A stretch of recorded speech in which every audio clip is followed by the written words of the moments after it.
મિત્રો, આજના વિડીયોમાં અમે તમને દિશાનું સૂચન કરીશું, જેમાં કઈ વસ્તુ કઈ દિશામાં રાખવી તે તમને જણાવીશું. તો વિડીયોને અંત સુધી જરૂરથી નિહાળજો. ભારતમાં મોટાભાગના લોકો વાસ્તુશાસ્ત્રમાં ખૂબ આસ્થા ધરાવે છે. ઘર બનાવવાથી લઈને ઘરને સજાવવા સુધી લોકો વાસ્તુના નિયમોનું પાલન કરે છે. એવું માનવામાં આવે છે કે આ ઘર અને ઓફિસમાં સકારાત્મક ઉર્જાનો સંચાર કરે છે અને નકારાત્મક શક્તિઓને દૂર રાખે છે. આજે અમે તમને વાસ્તુ સંબંધિત કેટલાક નિયમો વિશે જણાવી રહ્યા છીએ, જેને અપનાવીને તમે પણ ઘર અને ઓફિસનું વાતાવરણ સકારાત્મક બનાવી શકો છો. વાસ્તુ અનુસાર ઘર બનાવતી વખતે અને ઘરમાં કોઈ પણ નવી વસ્તુઓ રાખતી વખતે કેટલીક બાબતોનું ધ્યાન રાખવું ખૂબ જ જરૂરી છે. વાસ્તુ વિજ્ઞાનનો સંબંધ ઘરના નિર્માણની સાથે દિશાઓના અભ્યાસ સાથે પણ છે. વાસ્તુશાસ્ત્ર અનુસાર ઘરમાં વસ્તુઓને યોગ્ય દિશામાં રાખવી ફાયદાકારક માનવામાં આવે છે. ઘર અને ઓફિસ માટે વાસ્તુનો ખાસ નિયમ છે. જો આપણે કંઈક ખોટી દિશામાં મૂકીશું તો તેનું પરિણામ પણ ખોટું આવશે. આવો જાણીએ ઘરમાં કઈ વસ્તુ કઈ દિશામાં રાખવી જોઈએ. ઉત્તર દિશા. વાસ્તુ અનુસાર ઉત્તર દિશા કુબેરની દિશા છે.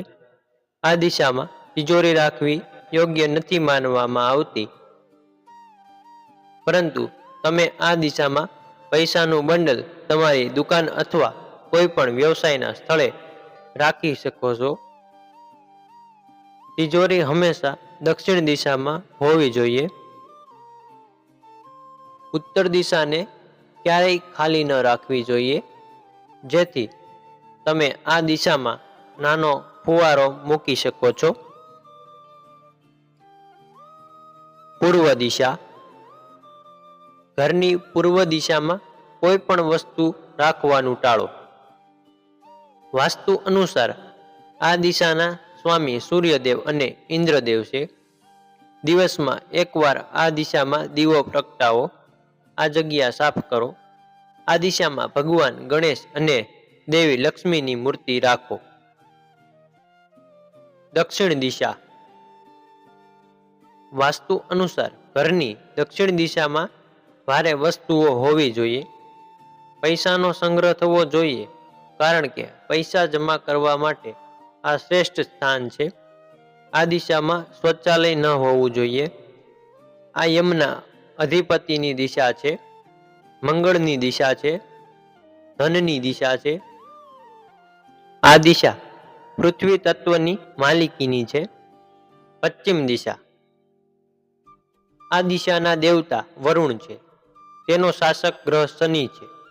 ઘરનું રસોડું આ દિશામાં બનાવી શકાય છે. ઈશાન ખૂણો. ઈશાન ખૂણો જળ અને ભગવાન શિવનું સ્થાન છે. ગુરુ આ દિશાનો સ્વામી છે.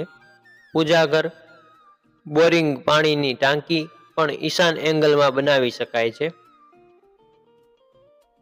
અગ્નિ ખૂણો.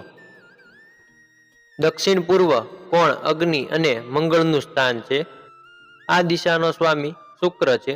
તમે દક્ષિણ પૂર્વ કોણમાં રસોડું અથવા ઇલેક્ટ્રોનિક સાધનો વગેરે માટે સ્થાન બનાવી શકો છો. વાયવ્ય ખૂણો. વાયવ્ય એ ખૂણાનું સ્થાન છે. આ દિશાનો સ્વામી ચંદ્ર છે. વિન્ડ એંગલને વિન્ડોના સ્થાન તરીકે ગણવામાં આવે છે. અહીં ગેસ્ટ રૂમ પણ બનાવી શકાય છે.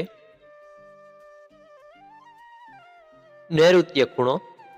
નૈઋત્ય ખૂણો પૃથ્વી તત્વનું સ્થાન માનવામાં આવે છે. આ દિશાના સ્વામી રાહુ અને કેતુ છે. ટીવી, રેડિયો અને રમતગમતનો સામાન આ દિશામાં રાખી શકાય છે. મિત્રો, અમારો વિડીયો તમને પસંદ આવ્યો હોય તો વિડીયોને લાઈક કરી અમારી ચેનલને સબસ્ક્રાઈબ કરવાનું ભૂલશો નહીં. જય માતાજી.